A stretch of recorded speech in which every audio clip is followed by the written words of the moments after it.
میں مبلغ بنوں سنتوں کا، خوب چرچا کروں سنتوں کا۔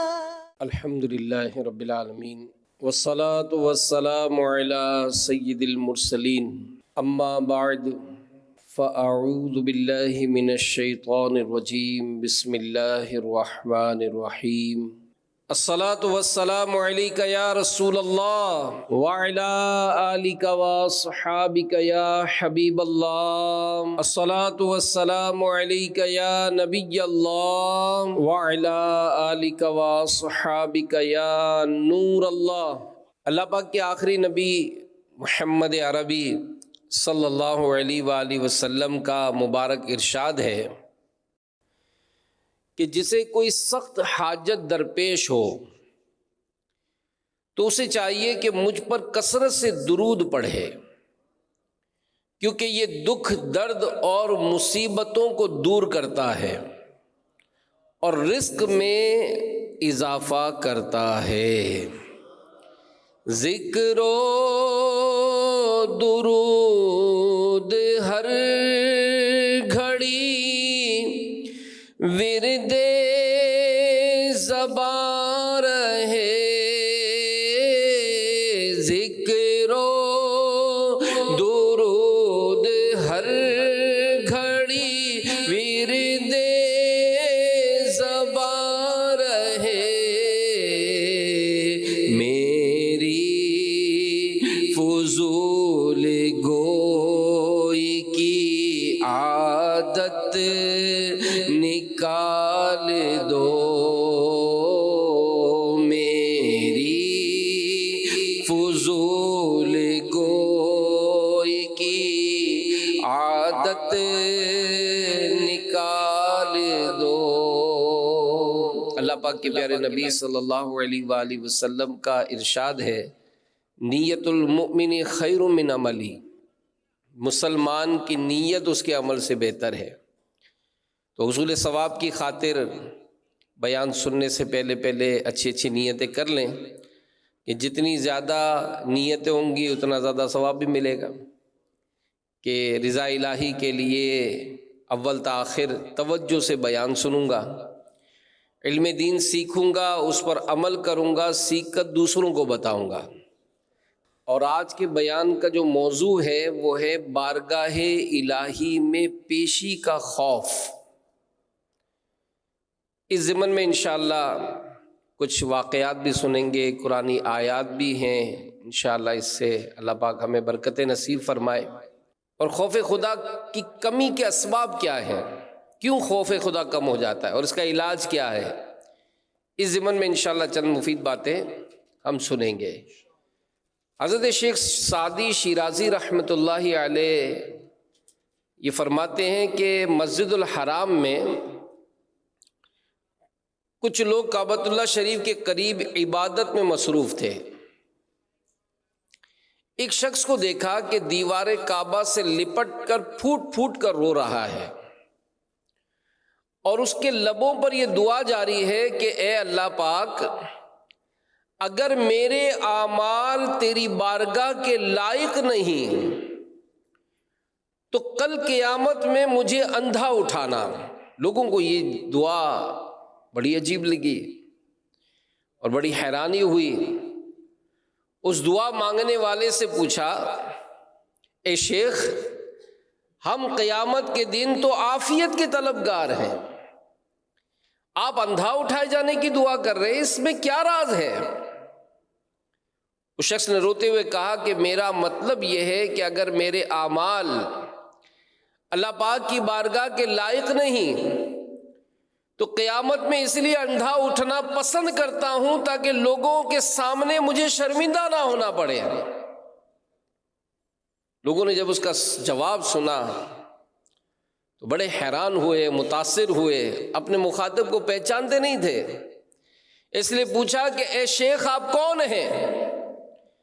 تو انہوں نے جواب دیا کہ میں عبد القادر جیلانی ہوں۔ تیرے خوف سے تیرے ڈر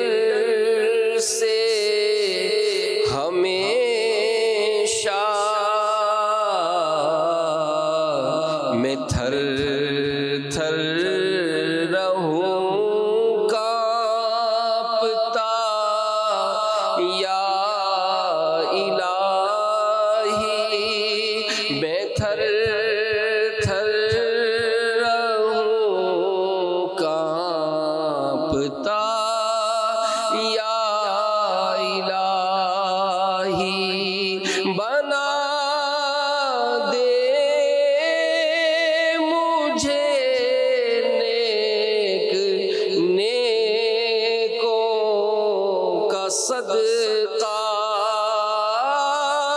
بنا دے مجھے نیکوں کا صدقہ گناہوں سے ہر دم بچا یا الہی گناہوں سے ہر دم بچا یا الہی۔ تو یہ تھے ہمارے غوث پاک۔ کیا بات ہے غوث پاک کی کہ دیوار کعبہ سے لپٹ کر رو رہے ہیں، قیامت کی شرمندگی احساس کہ لوگوں کے سامنے شرمندہ ہونے سے ڈر رہے ہیں، خوف آ رہا ہے، اور اس سے بچنے کے لیے دعا کر رہے ہیں کہ اگر قیامت کے دن میرے اعمال نامے کو کھولا جائے اور وہ اعمال اگر رب کی بارگاہ کے شایان شان نہ ہو تو اے مولا تو مجھے اندھا اٹھانا تاکہ لوگوں کے سامنے میں شرمندہ ہونے سے بچ جاؤں۔ تو کاش ہمیں بھی اللہ پاک کی بارگاہ میں پیشی کا خوف نصیب ہو جائے، ہم بھی گناہوں سے اپنے آپ کو بچانے والے بن جائیں۔ یاد رکھیے پیارے اسلام بھائیوں، قیامت کے دن ایک ترازو لا کر رکھا جائے گا جس میں 2 پلڑے اور ڈنڈی ہوگی، جسے میزان کہتے ہیں۔ اس پر ایمان لانا اور اسے حق سمجھنا ضروری ہے۔ ہم سب کو اپنے اعمال کا حساب دینا ہوگا اور اسی ترازو پر اعمال کو تولا جائے گا۔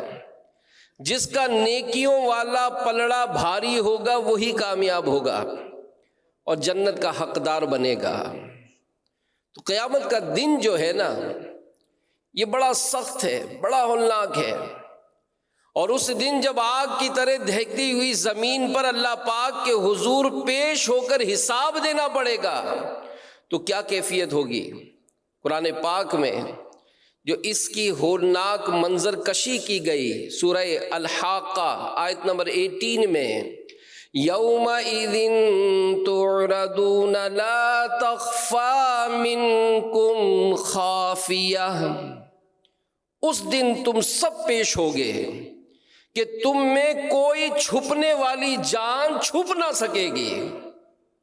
اس کے بعد جنہیں نامہ اعمال بائیں ہاتھ میں دیا جائے گا، قرآن پاک میں ان کی حالت بیان کی گئی، وَأَمَّا مَنْ أُوتِيَ كِتَابَهُ بِشِمَالِهِ فَيَقُولُ يَا لَيْتَنِي لَمْ أُوتَ كِتَابِيَهْ وَلَمْ أَدْرِ مَا حِسَابِيَهْ یا لیتہا کانت القاضیہ ما اغنی عنی مالیہ ہلک عنی سلطانیہ خذوہ فغلوہ ثم الجحیم صلوہ۔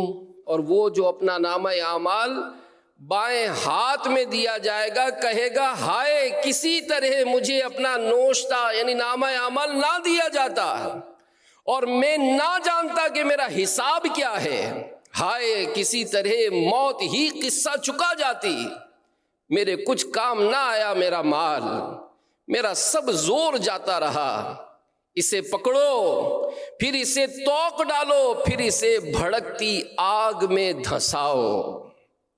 تو اس دن اس لیے حساب نہیں ہوگا کہ انسان کو معلوم ہو جائے کہ اس نے کیا کیا ہے، بلکہ نامہ اعمال اس لیے ہاتھ میں دیا جائے گا تاکہ اسے پتہ چل جائے کہ میرے ساتھ انصاف ہوا ہے۔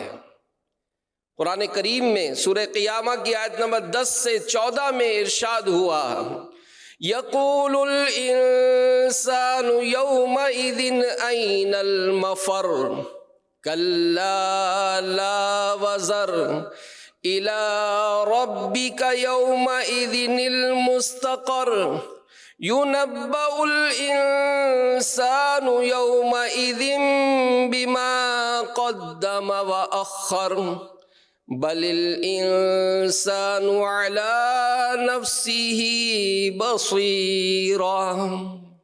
ترجمہ کنز الایمان، اس دن آدمی کہے گا کدھر بھاگ کر جاؤں؟ ہرگز نہیں، کوئی پناہ نہیں۔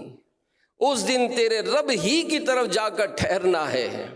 اس دن آدمی کو اس کا سب اگلا پچھلا جتا دیا جائے گا، بلکہ آدمی خود ہی اپنے حال پر پوری نگاہ رکھتا ہے۔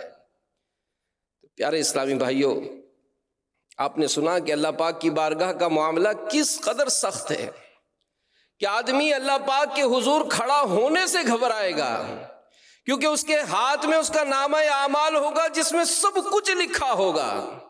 جو اس نے دنیا میں کیا ہوگا وہ گناہ بھی لکھے ہوں گے، جو دن کی روشنی میں کیے یا رات کی تاریکی میں کیے، لوگوں کے سامنے کیے یا لوگوں سے چھپ کر کیے۔ بڑا گناہ بھی ہوگا، چھوٹے سے چھوٹا گناہ بھی ہوگا، حتیٰ کہ وہ گناہ بھی ہوں گے جو دل میں چھپائے رکھے ہوں گے، جیسے غیبت ہے، جیسے کینہ ہے، بغض ہے، حسد ہے، ان کا بھی حساب دینا پڑے گا۔ تو اے عاشقان رسول، دنیا یہ عمل کی جگہ ہے، اسی میں اپنا جائزہ لینا ہے، محاسبہ کرنا ہے، اور اس سے پہلے کہ آخرت میں اللہ پاک کے غضب کا شکار ہو جائیں، ہمیں خود ہی اپنے اعمال کا وزن کرنا ہے۔ عمر بن خطاب فاروق اعظم رضی اللہ عنہ نے ایک مرتبہ اپنے خطبے میں ارشاد فرمایا کہ اے لوگو، تم حساب لیے جانے سے پہلے اپنا محاسبہ کر لو، اعمال کا وزن کیے جانے سے پہلے اپنے آپ کے اعمال کا وزن کر لو، اور اس دن کی بڑی پیشی کی تیاری کر لو جس دن تم سب اللہ پاک کی بارگاہ میں اس حال میں پیش کیے جاؤ گے کہ تم میں سے کسی کی کوئی پوشیدہ حالت چھپ نہ سکے گی۔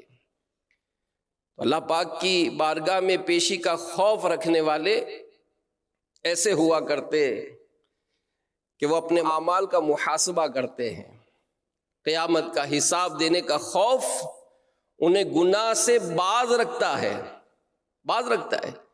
مگر ہماری حالت کیا ہے یہ ہم خود اپنے بارے میں غور کر لیں کہ ہم اللہ پاک کے حضور پیش ہونے کو بھولے بیٹھے ہیں۔ ہم نفس امارہ کے اشاروں پر چلتے رہتے ہیں، جب کبھی ضمیر ملامت کرتا ہے تو طرح طرح کی تعویلیں پیش کر کے اس کو بھی صلاح دیتے ہیں، مگر اس کے باوجود ہم جانتے ہیں کہ ہم نے کیا کیا حق تلفیاں کی ہیں، کن کا حق دبایا ہے، کہاں کہاں سے رزق حرام کمایا ہے، کن کن فرائض کو چھوڑا ہے، کہاں کہاں گناہوں کا ارتکاب کیا ہے، ان سب کے بارے میں ہمیں بہت کچھ معلوم بھی ہے اور بہت کچھ بھولے ہوئے بھی ہیں۔ مگر یاد رکھیے پیارے اسلام بھائیوں، رب تعالیٰ کے علم میں سب کچھ ہے، ہمارے نامہ اعمال کے دفتر میں سب کچھ درج ہے، ان سب باتوں کا ہمیں حساب دینا ہوگا۔ اور بڑی عجیب سی بات ہے کہ ہم دعویٰ تو کرتے کہ ہمیں ایک دن مرنا ہے، جی ہاں، اور کئی مرتبہ اگر دعوت ملتی ہے تو کہ جی زندہ رہے ضرور آئیں گے، مدنی قافلے میں سفر کرے، جی زندہ رہے ضرور آئیں گے، تو یہ جملہ ہوتا ہے، ہم دعویٰ کرتے کہ ہمیں ایک دن مرنا ہے، اللہ پاک کے حضور ہمیں جواب دہ ہونا ہے، مگر جی ایسے رہیں جیسے ہمیں مرنا ہی نہیں ہے، جی ایسے رہیں جیسے ہمیں مرنا نہیں ہے، کیونکہ اگر بارگاہ الہی میں پیشی کا خوف ہوتا تو کیا ہماری کوئی نماز قضا ہو سکتی تھی؟ اگر بارگاہ الہی میں پیشی کا خوف ہمارے دل میں ہوتا تو کیا فرض روزے رکھنے میں سستی ہوتی؟ بارگاہ الہی میں پیشی کا خوف ہمارے دل میں ہوتا تو کیا زکوٰۃ دینے میں کوتاہی کرتے؟ بارگاہ الہی میں پیشی کا خوف ہمارے دل میں ہوتا تو کیا دوسروں کی غیبتیں کرتے؟ اگر بارگاہ الہی میں پیشی کا خوف ہوتا تو کیا زبان سے جھوٹ نکلتا، آنکھیں حرام دیکھتی؟ غور کریں، بارگاہ الہی میں پیشی کا خوف ہوتا تو کیا ہم دوسروں کے حقوق پامال کرتے؟ الغرض اگر بارگاہ الہی میں پیشی کا خوف ہمارے دل میں ہوتا تو کیا گناہوں میں ہمارا دل لگتا یا ہم نیکیاں کرنے والے بن جاتے؟ تو یقیناً اگر ہم غور کریں تو ہمارے دلوں سے خوف خدا یہ کم ہوتا جا رہا ہے. جبھی تو معاشرتی برائیاں بڑھتی جاتی ہیں. دیکھیں نا، اگر کہیں لگا ہوتا ہے کہ کیمرے کی آنکھ آپ کو دیکھ رہی ہے، کیا خیال ہے اس کو کیا پوزیشن ہوتی ہے؟ حالانکہ پتہ ہے کہ بعض کیمرے خراب بھی ہوتے ہیں، چلتے نہیں ہیں، موٹر سائیکل پر جا رہے ہیں بالکل نان اسٹاپ جا رہے ہیں، کوئی سگنل کی پرواہ نہیں ہے، لیکن جیسے ہی دیکھتے ہیں کہ سگنل کے پار 2 پولیس والے کھڑے ہیں تو کیا پوزیشن ہے؟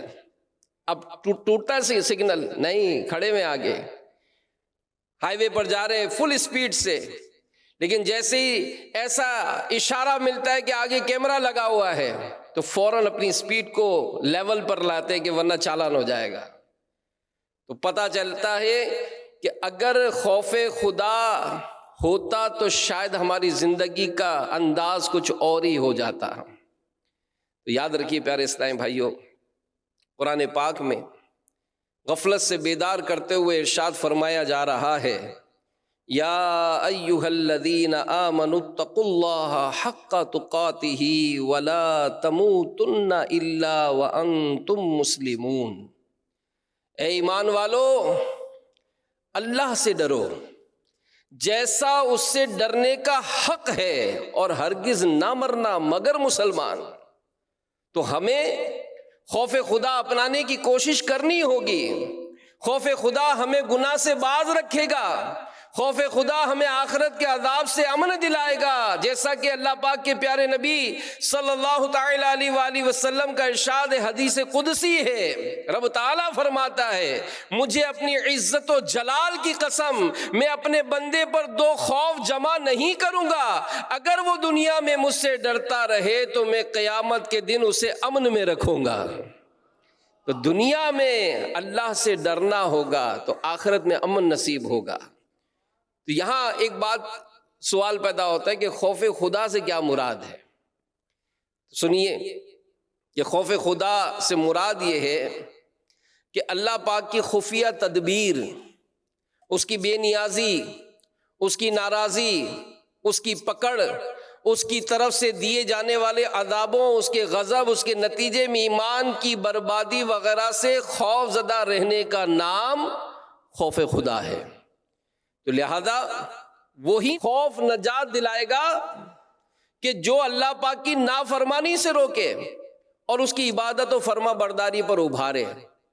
کیونکہ جہاں توبہ کی بات آتی ہے تو کوئی ویسی بات ہوتی تو فوراً گال پہ ہاتھ مار لیتے ہیں، کان پکڑ لیتے ہیں، توبہ توبہ کر لیتے ہیں. تو پیارے اسلامی بھائیوں، آئیے سنتے ہیں خلیفہ اول حضرت صدیق اکبر رضی اللہ عنہ کا خوف خدا کیسا تھا.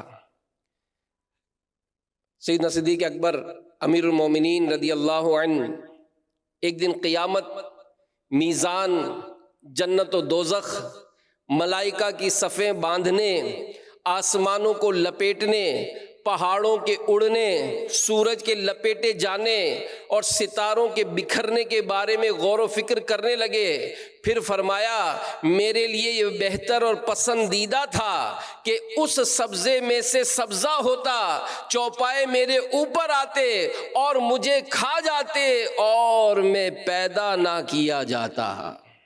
تب یہ آیت کریمہ نازل ہوئی، وَلِمَنْ خَافَ مَقَامَ رَبِّهِ جَنَّتَانِ.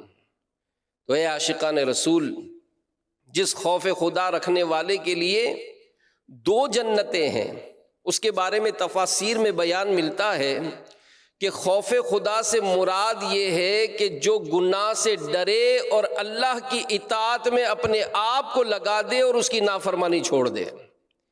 خوف خدا سے مراد یہ ہے کہ وہ اللہ پاک کے غضب سے ڈرے. خوف خدا سے مراد یہ ہے کہ جو گناہ کا ارادہ کرتا ہے مگر اسے اپنے رب کے سامنے کھڑا ہونا یاد آ گیا، وہ گناہ سے رک گیا، پھر اللہ کا ذکر کرتا ہے اور گناہ کو چھوڑ دیتا ہے. یہ خوف خدا ہے. یہاں یہ بات یاد رکھی جائے کہ اگر ساری دنیا اللہ پاک کی عبادت کرنا چھوڑ دے تو اس کو کوئی فرق نہیں پڑے گا، کیونکہ اس کی شان تو ویسے ہی بلند و اعلیٰ ہے. ہم اس کی عبادت کر کے اس کے مقام کو کیا بلند کریں گے، بلکہ ہمیں حاجت ہے کہ ہم اس کی عبادت کر کے اس کی رحمت سے حصہ پائیں. ہم محتاج ہیں، ہمیں خدا نے پیدا کیا ہے، وہ زندگی، موت اور سزا و جزا کا مالک ہے. جسے چاہے معاف کر دے، جسے چاہے جہنم میں ڈال دے، وہ عدل ہی کرتا ہے، اور ہم اللہ پاک سے اس کی رحمت کا سوال کرتے ہیں۔ عدل کریں تا تھر تھر کمبن، اونچیاں شانہ والے، فضل کرے تے بخشے جاون، میں جیوں کالے۔ کہ اگر اللہ پاک عدل فرمائے تو بڑے سے بڑے گناہ پرہیزگار یہ کانپنے لگ جائیں، اور اللہ پاک فضل فرمائے تو ہم جیسے کالے مور گناہ گار بھی اس کی رحمت سے جنت میں حصہ پائیں۔ حضرت منصور غغربی رحمت اللہ علیہ یہ کہتے ہیں کہ میں نے حضرت عبداللہ بزار رحمت اللہ علیہ کو خواب میں دیکھا اور پوچھا کہ اللہ پاک نے آپ کے ساتھ کیا معاملہ فرمایا؟ فرمایا اللہ پاک نے مجھے اپنی بارگاہ میں کھڑا کیا، میں جس گناہ کا اقرار کرتا گیا وہ معاف ہوتا گیا، مگر شرم کے باعث ایک گناہ کا اقرار نہ کر سکا، اور اللہ پاک کی بارگاہ میں ایسی شرمندگی ہوئی کہ پسینے میں نہا گیا اور میرے چہرے کا گوشت جھڑ گیا۔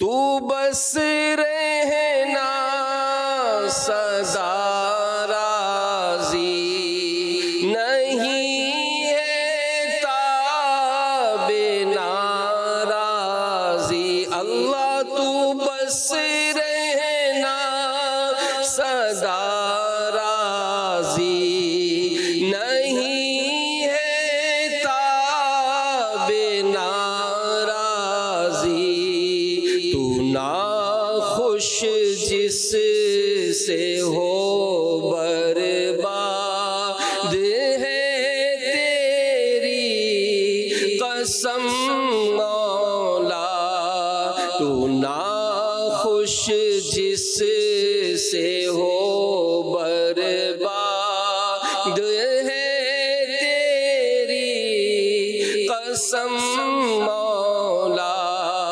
الہی پل صراط ایک پل کے اندر پار کر جاؤں، الہی پل صراط ایک پل کے اندر پار کر جاؤں، تو کر ایسی عنایت از پائے شاہ حرم مولا، تو بس رہنا سدا راضی نہیں ہے تاب ناراضی۔ آمین بجاہ النبی الامین صلی اللہ علیہ وآلہ وسلم۔ صلو علی الحبیب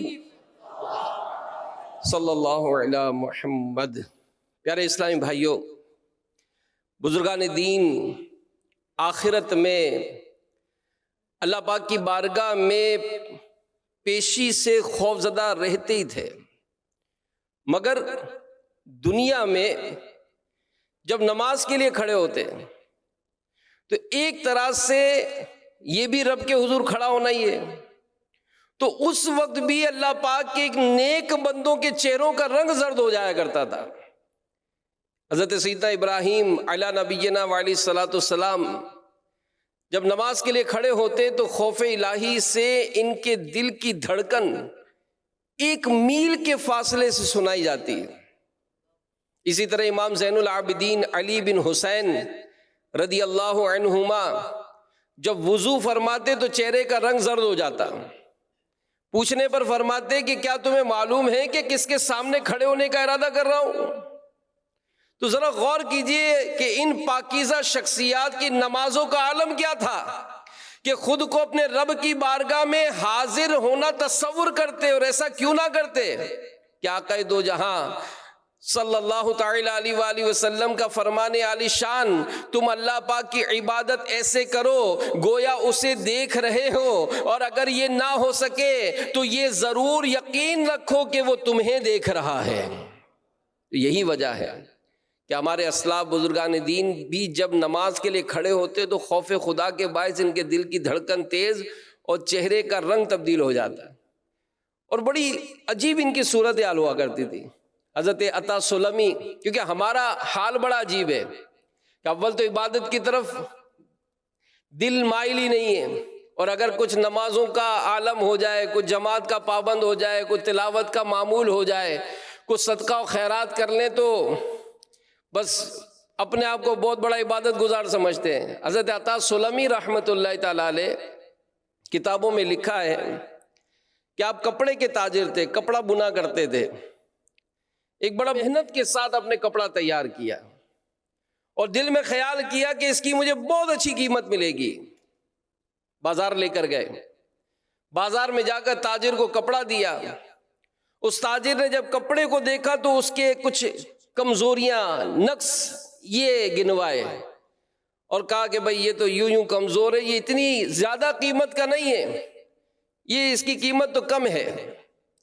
تو اپنی محنت سے تیار کیے ہوئے کپڑے کی قیمت جب کم سنی تو حضرت عطا سلمی رحمت اللہ علیہ بھرے بازار میں رونے لگے۔ وہ تاجر پریشان ہوا، کہنے لگا حضور آپ کو جو قیمت چاہیے وہ لے لیں، مگر خدارا یہ رونا تو بند کریں۔ آپ نے فرمایا کہ تم نے میرے کپڑے کی قیمت کم لگائی، میں اس بات کی وجہ سے نہیں رو رہا، تم نے میرے کپڑے کی قیمت کم لگائی، مجھے اپنی آخرت یاد آ گئی۔ وہ کپڑے کا تاجر حیران ہو کر پوچھنے لگا کہ حضور اس میں آخرت کا کہاں سے تذکرہ آ گیا؟ آپ نے فرمایا یہ کپڑا میں نے بڑی محنت کے ساتھ تیار کیا اور یہ سوچا کہ اس کی مجھے بڑی اچھی قیمت ملے گی، لیکن جب ایک ماہر کے ہاتھ میں یہ کپڑا آیا اس نے مجھ کے ساری کمزوریاں گنوا دی، اس کی قیمت کم لگائی۔ میں نے اپنے دل میں خیال کیا کہ آج میں تو اپنے تئیں بڑی نمازیں پڑھ رہا ہوں، روزے رکھ رہا ہوں، صدقہ و خیرات کر رہا ہوں، خوب نیکیاں کر رہا ہوں، اور یہ سوچ رہا ہوں کہ مجھے اس کا بڑا اجر ملے گا، لیکن جب قیامت کا دن ہوگا رب تعالیٰ کی بارگاہ میں میرے اعمال کو پیش کیا جائے گا، اور اس وقت اگر یہ کہا گیا کہ اے عطا تیری نمازوں میں یہ خرابی ہے، تیرے روزوں میں یہ کمزوری ہے، تیری عبادت میں یہ خامیاں ہیں، اور اس وقت اگر میری ساری عبادت کو میرے منہ پر مار دیا گیا تو میرا کیا بنے گا؟ یہ ان کی سوچیں ہوتی تھی، اپنے آپ کو یوں ڈرایا کرتے تھے۔ عبادت میں وقت گزارنے کے باوجود بھی یہ اپنے آپ کو ڈرایا کرتے تھے۔ اور آج ہمارا عالم کیا ہے؟ نہ نمازوں کی پابندی ہے، نہ تلاوت قرآن کا کوئی ایسا ذوق شوق نظر آتا ہے، عبادت ہوتی نہیں ہے، پھر بھی اتنی غفلت۔ تو یاد رکھیے پیارے پیارے اسلامی بھائیوں، گناہوں کے سبب سزائیں بہت سخت ہیں۔ امام اہل سنت حضرت مولانا شاہ امام احمد رضا خان رحمت اللہ علیہ فرماتے ہیں جس نے جان بوجھ کر ایک وقت کی نماز چھوڑی ہزاروں سال جہنم میں رہنے کا مستحق ہوا، اور یہ مستحق تب تک رہے گا جب تک اپنے اس گناہ سے توبہ اور نماز کی قضا نہ کر لے۔ تو اس سے اندازہ لگائیے کہ جب ایک نماز کو جان بوجھ کر چھوڑنے پر ہزاروں سال تک جہنم میں رہنا پڑے گا، تو جو شخص دن بھر کی تمام نمازیں جان بوجھ کر ترک کرتا ہو، سرے سے نماز ہی نہ پڑھتا ہو، وہ کس قدر سخت عذاب کا مستحق ہوگا۔ اسی طرح گناہوں کے بارے میں سوچتے جائیں کہ بری دوستی ہمیں کہاں سے کہاں لے جاتی ہے، بد نگاہی کے سبب کیا ہوگا۔ علماء نے لکھا ہے کہ قیامت کے دن اس اپنی آنکھ کو جس نے حرام سے پر کیا ہوگا، اس کی آنکھ میں قیامت کے دن آگ کی سلائی پھیری جائے گی۔ تصور کریں، ایک معمولی سا دھواں ہی کہیں اٹھتا ہے اور وہیں سے گزرنا ہمارا مشکل ہو جاتا ہے۔ پیاس کٹ رہی ہو، آپ دیکھیں کتنی تکلیف ہوتی ہے، کوئی ذرہ آنکھ میں چلا جائے کتنا تڑپا کر رکھ دیتا ہے۔ تو اگر یہ تصور بندتا ہے تو بندہ گناہوں سے باز آتا ہے نا، اور جس نے کبھی سوچا ہی نہیں ہے، غور ہی نہیں کیا ہے، تو وہ اپنے ان معاملات میں کبھی بھی تبدیلی نہیں لاتا ہے۔ حضرت حسن بصری رحمت اللہ علیہ فرماتے ہیں کہ ایک فاحشہ عورت کی خوبصورتی کے بارے میں کہا جاتا تھا کہ دنیا کے حسن کا تیسرا حصہ اس کے پاس ہے، وہ اپنے آپ کسی کو سونپنے کی اجرت 100 دینار لیتی تھی، ایک مرتبہ ایک عبادت گزار شخص کی نگاہ اس پر پڑی، اس کا قرب پانے کے لیے بے چین ہو کر 100 دینار جمع کرنے میں مشغول ہو گیا۔ جب مطلوبہ رقم پوری ہو گئی وہ اس کے پاس پہنچا اور کہا کہ تیرے حسن نے مجھے دیوانہ کر دیا ہے، میں تجھے حاصل کرنے کے لیے اپنی محنت سے یہ 100 دینار جمع کیے ہیں۔ اس فاحشہ نے کہا یہ میرے وکیل کو دے دو تاکہ وہ پرکھ لے۔ جب وکیل نے دینار کے کھوٹا کھڑا ہونے کو دیکھ لیا، اس نے عابد کو اندر جانے کی اجازت دی۔ جب وہ گناہ کے لیے فاحشہ کے نزدیک بیٹھا، اسے اللہ پاک کی بارگاہ میں پیش ہونا یاد آ گیا۔ اللہ کی بارگاہ میں پیشی کی جو یاد ہے وہ خوف میں تبدیل ہوئی، جسم تھر تھر کانپنے لگا، شہوت جاتی رہی۔ اس فاحشہ سے اس نے کہا مجھے چھوڑ دے، میں واپس جانا چاہتا ہوں، یہ 100 دینار بھی تو رکھ لے۔ عورت نے کہا یہ کیا میں تجھے پسند نہ آئی؟ تو نے اتنی محنت سے یہ دینار جمع کیے، اب تیری خواہش پوری ہونے کا وقت آیا ہے اور تو واپس جانا چاہتا ہے۔ عابد نے کہا میں اپنے رب کے سامنے کھڑا ہونے سے ڈر گیا ہوں، اس لیے میرا تمام عیش ختم ہو گیا۔ طوائف یہ بات سن کر بہت متاثر ہوئی، چنانچہ اس نے کہا اگر واقعی یہ بات ہے تو میرا خاوند تیرے علاوہ کوئی نہیں بن سکتا۔ عابد نے کہا مجھے چھوڑ دے، میں یہاں سے جانا چاہتا ہوں۔ عورت نے کہا میں تجھے صرف اس شرط پر جانے دوں گی کہ مجھ سے شادی کر لے۔ عابد نے کہا جب تک میں یہاں سے نکل نہ جاؤں یہ ممکن نہیں۔ عورت نے کہا ٹھیک ہے، لیکن اگر میں بعد میں تیرے پاس آؤں تو کیا تو مجھ سے شادی کر لے گا؟ عابد نے کہا ٹھیک ہے۔ پھر اس عابد نے منہ چھپایا اور اپنے شہر کو نکل گیا۔ اس عورت نے بھی توبہ کی، اس عابد کے شہر پہنچ گئی۔ جب وہ پتہ معلوم کرتی ہوئی عابد کے سامنے پہنچی، اسے دیکھ کر اس عابد نے ایک زوردار چیخ ماری اور خوف خدا کے سبب اس کا دم نکل گیا۔ عورت نے لوگوں سے پوچھا اس کا کوئی قریبی رشتہ دار ہے؟ بتایا گیا اس کا ایک بھائی ہے جو بہت غریب ہے۔ عورت اس کے بھائی کے پاس پہنچی، اس سے کہا میں تیرے بھائی کی محبت کی بنا پر تجھ سے شادی کرنا چاہتی ہوں۔ بھائی نے اس عورت سے شادی کر لی۔ اللہ پاک نے اس توبہ کرنے والی عورت کو 7 بیٹے عطا کیے اور سب کے سب نیک و پرہیزگار بنے۔ پیارے اسلامی بھائیوں، اللہ پاک سے ڈرنے والے ایسے ہوا کرتے تھے کہ جیسے ہی شیطان کے وارث پر یہ مطلع ہوتے، اللہ پاک کی پکڑ کے خوف سے فوراً اس کام سے باز آ جاتے، کیونکہ وہ جانتے تھے کہ اللہ پاک کا واضح فرمان ہے انسان کے لیے وہی ہوگا جس کی اس نے کوشش کی، اور اس کی کوشش ان قریب دیکھی جائے گی، پھر اسے بھرپور اس کا بدلہ دیا جائے گا۔ تو آئیے اللہ پاک کے نیک بندوں کے نقش قدم پر چلتے ہوئے ہم بھی اپنے آپ کو نیکیوں کے کام میں لگائیں، اپنے اندر خوف خدا پیدا کرنے کی کوشش کریں۔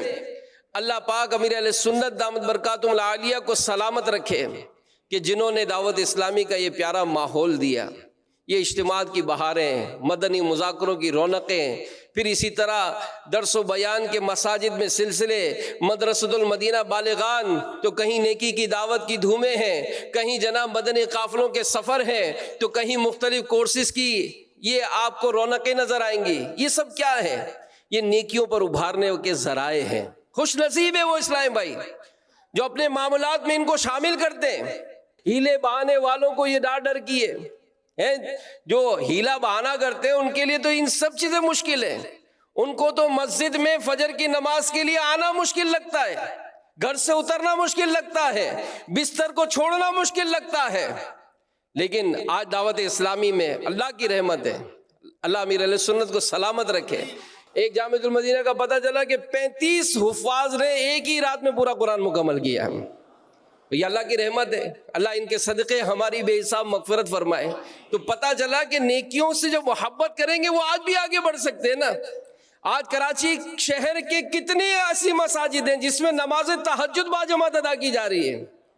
بھائی ہم اگر نہیں اٹھ پا رہے، ہم سے بستر نہیں چھوٹ رہا، لیکن آج اللہ پاک نے ایسا ماحول دیا کہ جنہوں نے اس سے قرب حاصل کیا، جنہوں نے ذمہ داران کے ساتھ کوشش کی، تو آج ماشاءاللہ تہجد کی برکتیں پا رہے ہیں۔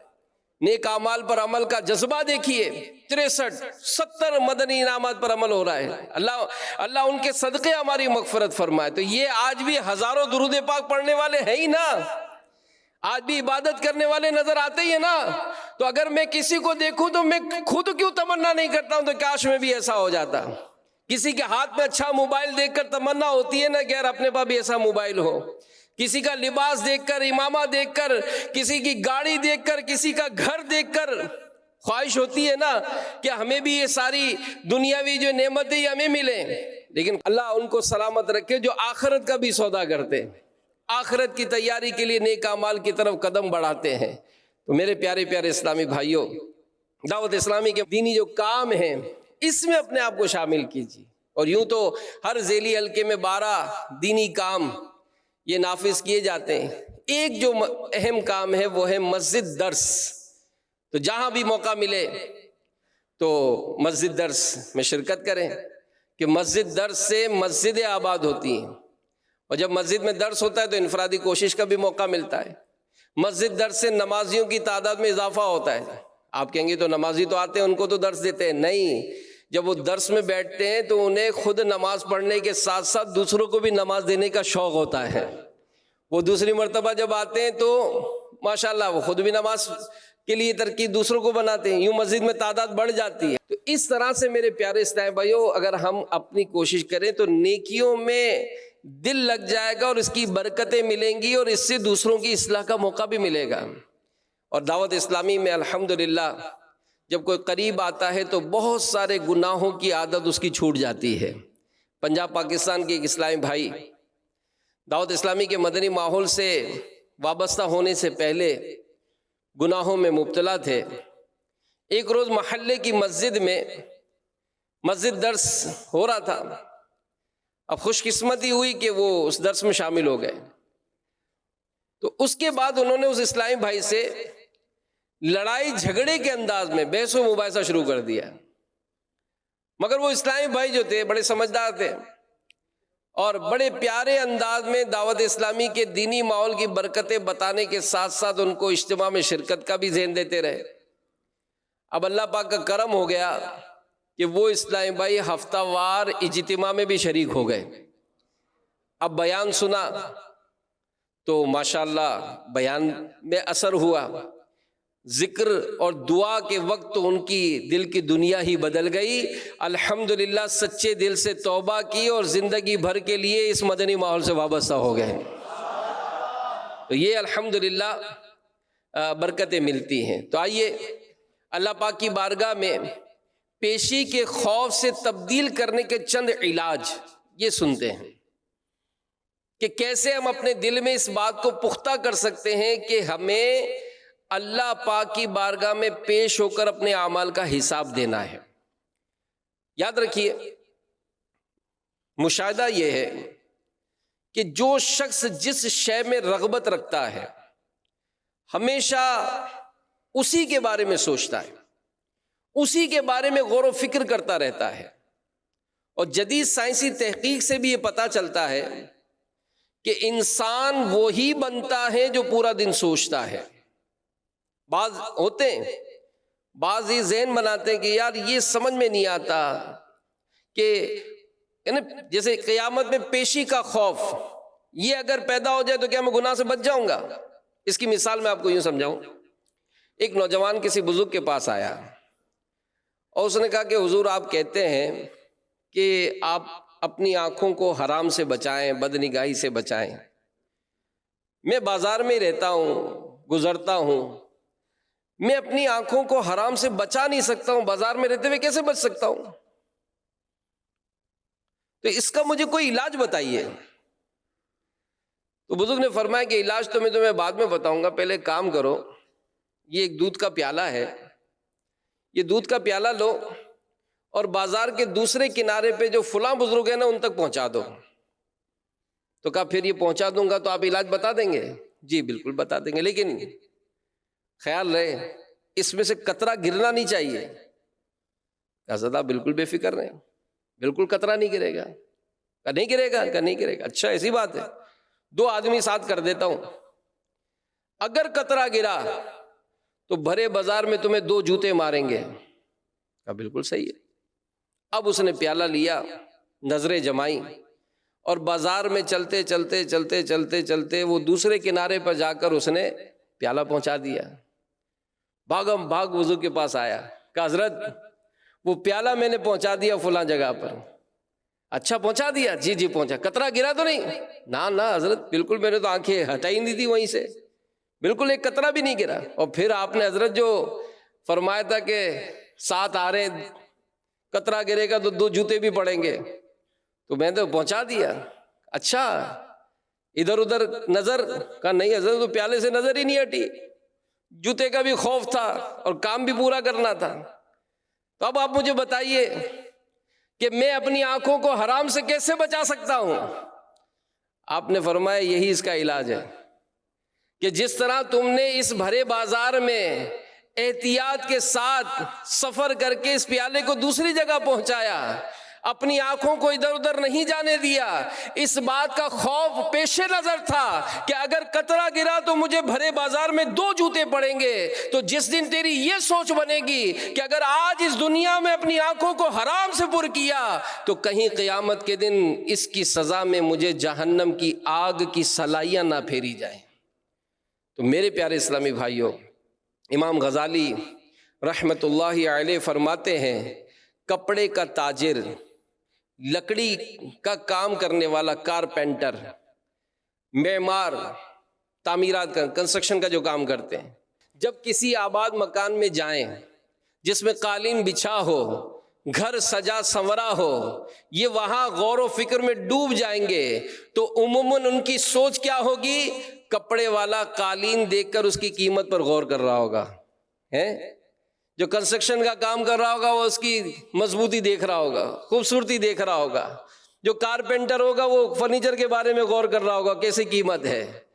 تو یہ اسی طرح جو آخرت کے سفر کو یاد رکھتا ہے وہ آدمی جو فکر آخرت میں مبتلا ہوتا ہے اس کا یہ حال ہوتا ہے کہ جب بھی کسی چیز کو دیکھتا ہے تو اللہ پاک اس میں اس کے لیے عبرت کا راستہ کھول دیتا ہے. سفر آخرت کو یاد رکھنے والا اگر سیاہی دیکھتا ہے اسے قبر کی تاریکی یاد آ جاتی ہے. سفر آخرت کو یاد کرنے والا اگر سانپ کو دیکھتا ہے اسے جہنم کے سانپ یاد آ جاتے ہیں. سفر آخرت کو یاد رکھنے والا اگر خوفناک صورت کو دیکھتا ہے تو منکر نکیر اور زبانیہ یعنی فرشتوں کا وہ گروہ جو نافرمانوں کو جہنم کی طرف دھکیلنے پر مامور ہے ان کو یاد کرتا ہے. سفر آخرت کو یاد رکھنے والا اگر کوئی خوفناک آواز سنتا ہے تو اسے سور پھونکا جانا یاد آ جاتا ہے. سفر آخرت کو یاد رکھنے والا اگر کسی اچھی اور خوبصورت چیز کو دیکھتا ہے تو جنت کی نعمتوں کو یاد کرتا ہے.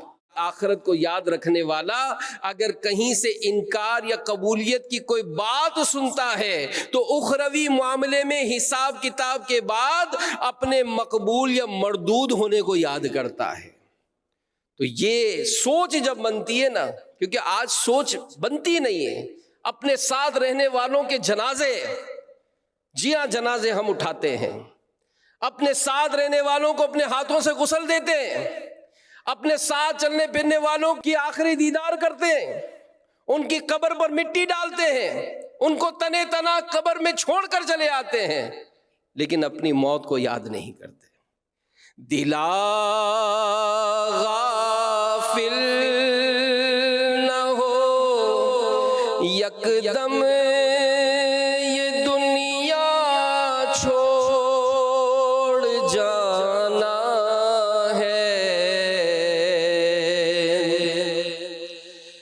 دلا غافل نہ ہو یکدم یہ دنیا چھوڑ جانا ہے.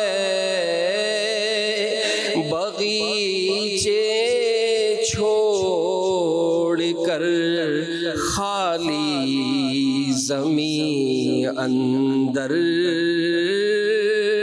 سمانا ہے. تو اپنی موت کو مت بھول کر سامان چلنے کا.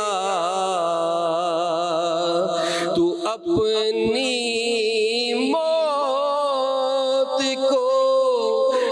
موت بھول کر سامان چلنے کا،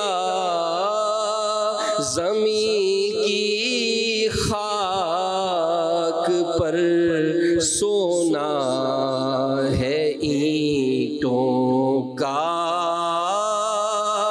سرہانا ہے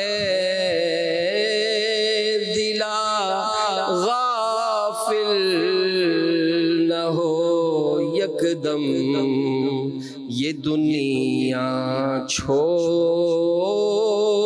جانا ہے۔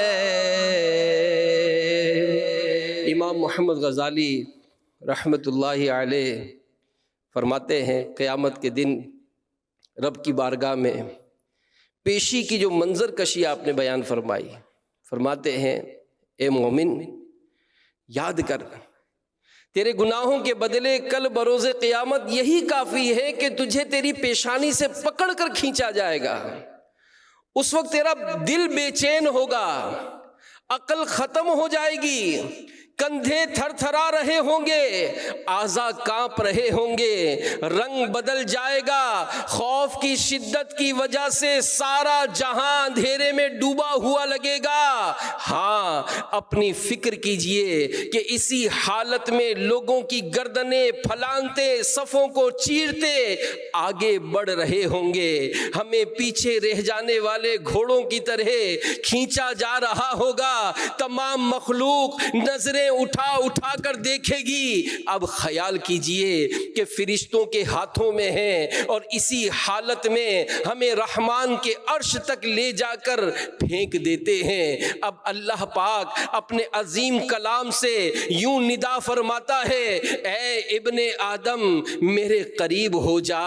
اب پریشان و غمگین ٹوٹے دھڑکتے دل کے ساتھ ذلیل و شرمسار قریب ہوتے ہیں، ہمیں ہمارا نامہ اعمال دیا جاتا ہے جس میں ہر چھوٹا بڑا گناہ درج ہے۔ کتنے ہی گناہ ایسے ہوں گے جنہیں ہم بھول گئے ہوں گے، مگر ہمارا نامہ اعمال ہمیں یاد دلائے گا۔ کتنی ہی نیکیاں ایسی ہوں گی جن کی آفات سے ہم بے خبر تھے، اب ان کی برائیاں ہمارے سامنے ہوں گی۔ اب کس قدر شرمندگی بزدلی کا سامنا ہوگا، کس قدر تنگ دلی اور مجبوری ہمارے سامنے ہوگی۔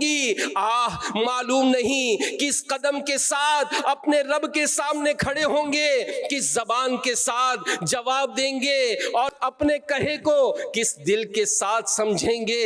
پھر ذرا یہ تو سوچئے ہماری شرم و حیا کا کیا عالم ہوگا جب وہ ذات بلا واسطہ ہمیں ہمارے گناہ یاد دلاتے ہوئے فرمائے گی، اے میرے بندے کیا تجھے مجھ سے حیا نہ آئی کہ میرے سامنے برائیوں کے ساتھ حاضر ہوا؟ تو نے میرے بندوں کے سامنے تو حیا کی، ان کے سامنے اچھا بنا رہا، لیکن میں ہر وقت تجھے دیکھ رہا تھا، میری حیا نہ کی۔ کیا تیرے نزدیک میں اپنے تمام بندوں سے زیادہ ہلکا تھا؟ میری نظر کو تو نے خود پر ہلکا جانا، کوئی پرواہ نہ کی، جبکہ میرے غیر کی نظر کو تو نے بہت عظیم رکھا۔ کیا میں نے تجھ پر انعام نہ کیا تھا؟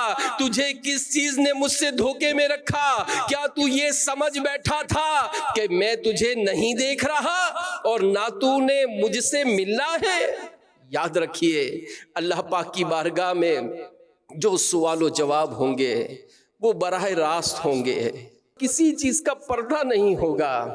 جیسا کہ اللہ پاک کے آخری نبی محمد عربی صلی اللہ علیہ وآلہ وسلم نے ارشاد فرمایا، تم میں سے ہر ایک سے اللہ پاک اس طرح سوال کرے گا کہ درمیان میں نہ کوئی پردہ ہوگا نہ کوئی ترجمان۔